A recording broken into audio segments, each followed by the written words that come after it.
Bismillahirrahmanirrahim. Assalamualaikum warahmatullahi wabarakatuh.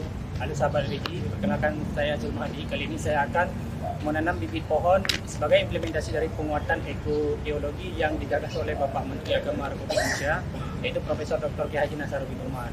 Yuk kita sama-sama.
Indonesia, khususnya Bapak Presiden Republik Indonesia dan Menteri Agama serta jajarannya dan seluruh pihak yang ikut terlibat dalam mensukseskan seluruh seleksi P3K pada tahun 2024, sehingga saya bisa menjadi bagian dari keluarga besar Kementerian Agama. Terima kasih. Wassalamualaikum warahmatullahi wabarakatuh.